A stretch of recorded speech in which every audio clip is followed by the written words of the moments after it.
terkasih dalam Tuhan kita Yesus Kristus, apa yang harus kita lakukan supaya kita bisa menghindar dari kenakalan remaja, dari pengaruh tidak baik yang dialami oleh teman kami yang tadi main di waktu kami, sehingga dia mengalami kegagalan yang begitu luar biasa. Yang pertama yang harus kita lakukan adalah berdiri teguh dan jangan goyah. Berdiri teguh artinya kita berdiri kuat. Kita berdiri kuat, tidak goyah ke kiri, tidak goyah ke kanan. Maksudnya berdiri kuat itu yang seperti apa? Dalam beberapa tahun yang sudah kita lewatkan dalam pendidikan kita, waktu kita tinggal di Kenya, di sini mungkin SD 6 tahun, SMP 3 tahun, SMA 3 tahun, berapa semua? 12 tahun. Di dalamnya itu banyak yang kita dapat, baik itu dari ibadah pemuda, baik itu dari kegiatan pemuda, baik itu dari hamba Tuhan, melalui firman Tuhan. Itu menjadi suatu bekal yang kuat untuk kita berdiri teguh, pegang teguh, pegang kuat apa yang disampaikan oleh hamba Tuhan, apa yang disediakan oleh orang tua. Kalau kita tidak pegang kuat, tidak pegang teguh apa yang dinasihatkan oleh orang tua, apa yang disampaikan melalui ibadah pemuda, apa yang kita dapat dari kegiatan-kegiatan pemuda, kalau kita tidak pegang kuat, maka nasib kita sama seperti teman kami tadi cerita itu. Karena itu, pemuda-pemuda yang terkasih dalam Tuhan Yesus Kristus, berdiri teguh, pegang kuat apa yang sudah diajarkan melalui kebenaran firman Allah di dalam berbagai kegiatan, baik itu dalam jemaat, pemuda, biro, dan lain-lain.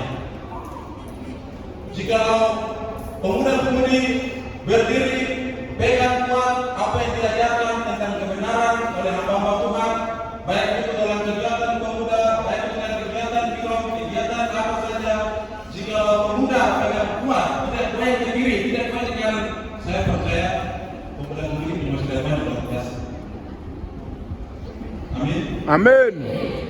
Bagian yang kedua, giat selalu dalam pekerjaan Tuhan. Pekerjaan Tuhan yang seperti bagaimana? Apakah kita melayani di gereja? Apakah kita mengusik di gereja? Apakah kita di MC? Apakah kita ikut ibadah? Apakah itu saja? Tidak, saudara-saudaraku. Jadi Tuhan terkasih, pekerjaan Tuhan bisa kita lakukan di mana saja. Baik itu di sekolah, baik itu di kampus, baik itu di tempat di mana kami beraktivitas, di situ kita bisa melakukan pekerjaan Tuhan. Maksud dari pekerjaan Tuhan adalah sesuatu yang kita buat, tindakan yang kita buat yang menyenangkan hati sesama manusia dan sesama teman, itu adalah pekerjaan Tuhan.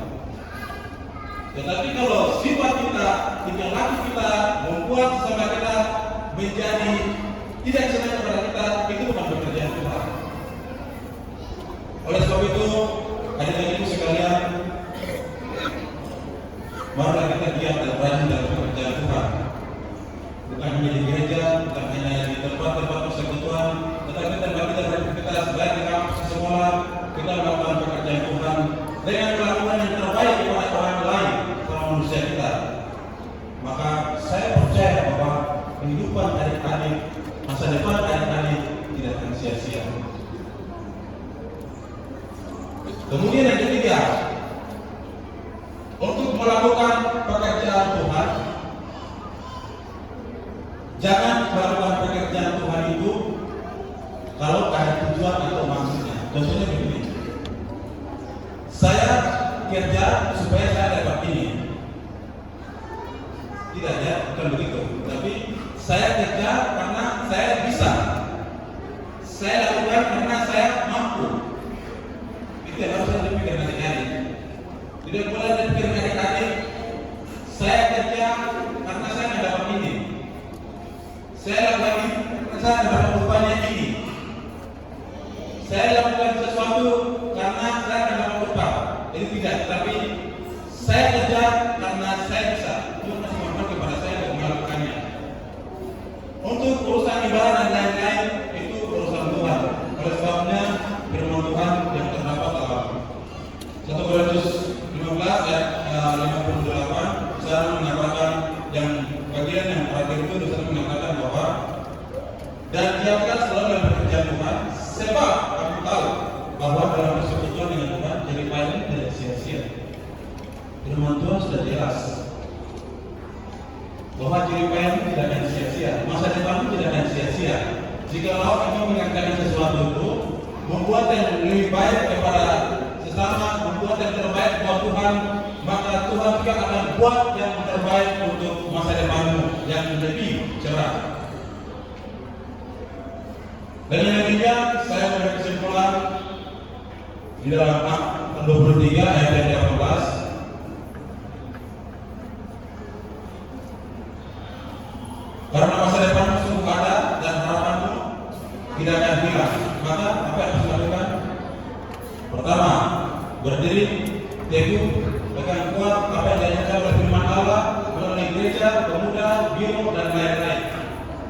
Yang kedua, kita giat rajin dalam pekerjaan Tuhan, baik itu di gereja, baik itu di tempat kita beraktivitas, baik itu di sekolah, seperti yang tadi disampaikan.